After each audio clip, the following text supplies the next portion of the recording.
Hey guys, so I just completed the social distancing Dark Ops challenge on Black Ops Cold War Zombies, where you have to get to round 20 without getting hit. It's probably, it's one of the hardest. It's very hard. It's one of the hardest challenges in the game, if it's not the hardest. It took me a few weeks to get it, and I wanted to kind of give my strategy on it, because there's a lot of YouTube videos out there on it. This is a class setup with the Gallo. That's what I recommend to use, and these are the attachments. You can pause it if you need time to look at which one it is, but I'm just going through it quickly so I don't waste time. This is the field upgrade, Ring of Fire. You want it tier 3, that's where you want it at. And my strategy's very similar to two other YouTubers' guides. One of them is Terminated, the other's Invalid. Their links are in the description. Mine's probably 80% of Invalids. And it's just a little bit of Terminated, but if you prefer his, that's why his is in the description.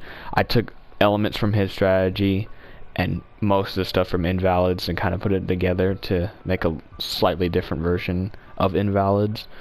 But the credit goes to both of them for the challenge, for the strategy. They helped me out, so their videos are in the description for that. So yeah, check them out. And without further ado, let's get into the gameplay. Okay, so I'm gonna upload a separate video after this one that showcases the full gameplay from round 1 till the end to 20. But to not make this video too long, I'm separating that. This video is just gonna be key points for this guide, and we're starting off from round 11. The first part of the strat is you want to stay from round 1 till at the earliest round 10. You want to train in the spawn room.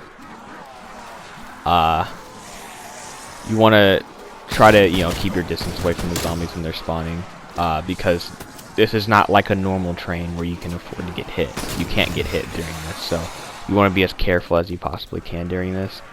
The goal is to try to get around 29,000 points. It's kind of hard to figure out exactly, but 29,000 should be good. Good amount of points. I get a little bit over. I get like 29,000, and I think like 800. That's why I say I don't think before round 10 you'll get that many points, even with a bunch of double points. I don't think you will. But round 10 is probably the earliest that you can leave. I leave on round 11, but you can even stay later on after round 11. I would say though, I wouldn't recommend after round 13. Like, I wouldn't leave in round 14 on. Like, by that point you're staying too long. But 12 and 13 is still good, I'd say. Just make sure you have at least 29,000. Like, because if you have at least 29,000, you should be fine. Because the goal here is to buy all the doors to power and Pack-a-Punch to level 2 Pack-a-Punch.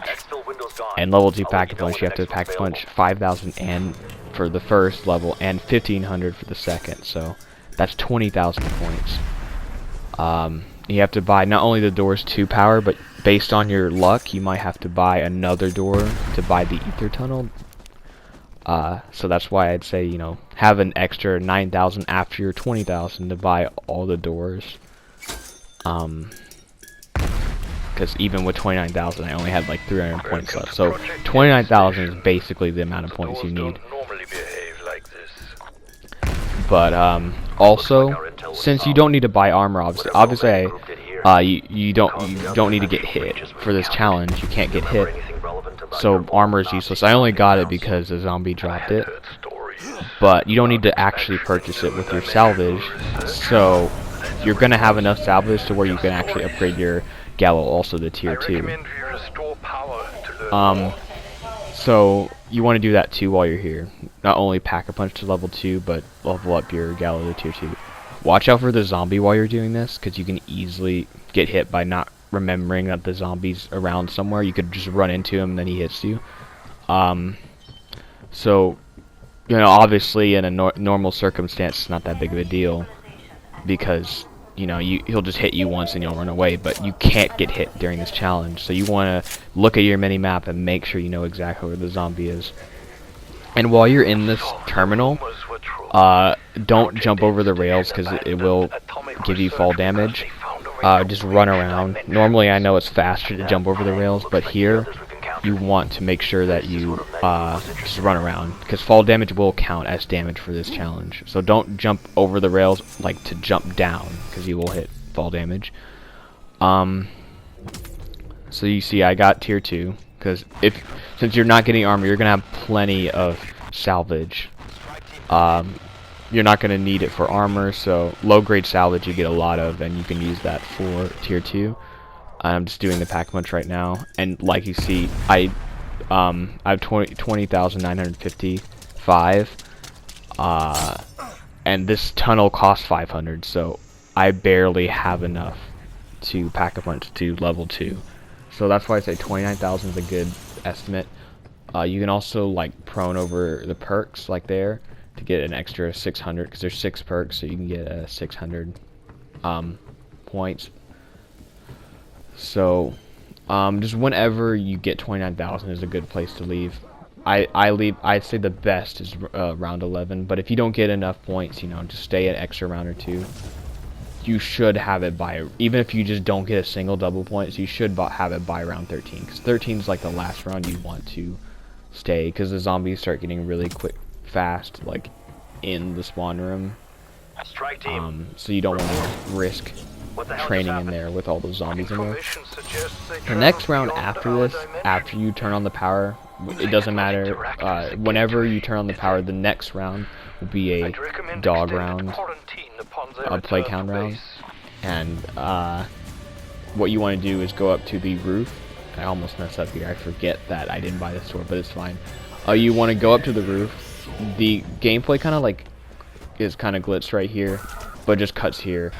You just want to sit here and wait for the dogs to spawn in and just mow them down. It's pretty easy if you're on this roof, because they all spawn down there like you saw in that little part of the clip.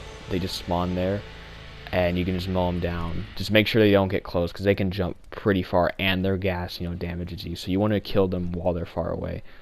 And you're just gonna sit on this roof for the rest of the game.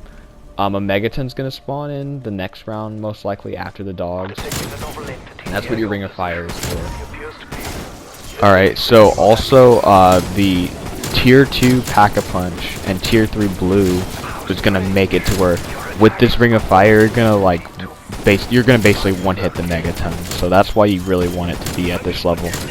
The Ring of Fire really helps with the strat.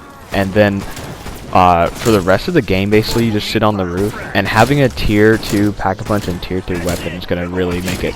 You don't even need Ring of Fire, you'll basically one-hit every zombie, and then the Megaton, you know, using Ring of Fire will one-hit it when it spawns in. I tried to save a zombie here because I want to get Speed Cola. No perks are required for the strategy, but Juggernog and Quick Revive are useless because you can't get hit in the strat, but Speed Cola is really useful because you have a shotgun. Oh, and, I almost get hit right there, and that's why you really want to be vigilant when you're doing this challenge. But because you have a shotgun, Speed Cola is really useful to reload, even though you don't need it. It's very useful. So I recommend, because even I couldn't do this during Pack-a-Punch when I saved a zombie around 11 and went to buy level 2 Pack-a-Punch. I could not. I only had like a few hundred points, so I couldn't buy Speed Cola. So. And if that's the case, it's fine. This is a good example where I did the challenge without that. You just want to save a zombie later in the game, like here around 13. Just save a zombie and go and buy Speed Cola, because it's very helpful. It's not required, but it's very useful. Also buy Deadshot, because the shotgun, like I said, should be a one-hit because it's level 2 and Pack-a-Punch, level 2 Pack-a-Punch, and blue tier, tier 3. So it should one-shot even to the body, but, you know, just in case, headshot should be a one-shot no matter what, because you're only going to round 20, so I bought that just as to make sure, and I also bought stamina later, too, to make sure, just in case I fall down, I don't take fall damage. So, like I said, for the rest of the game, you just sit up here.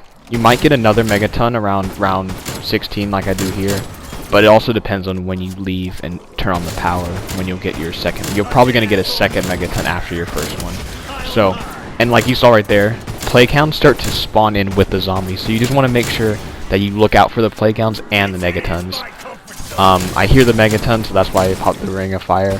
And then with the play counts, you just want to make sure you kill them while they're, because they all spawn down that little ridge at the end of the of the roof. They don't spawn over here where the zombies are at. They spawn later, like farther down, and that gives you time to kill them before they get close. And that's basically what you want to do. You want to kill them before they get close. You're gonna have another play count round, so that's what's happening right here. Pretty easy. You just camp here, and that's basically what you want to do. You just want to make sure the play counts during the zombie rounds don't get close to you. Like it almost gets close to me right here. Like it almost gets me, and the zombies back me up. I almost get hit. Because you gotta remember the gas can also damage you. That's why you don't want to risk them getting close to you. But if you don't, you should be good. And so yeah, that's basically the whole challenge. Thanks for watching, guys, and check out the next video for the full uncut gameplay.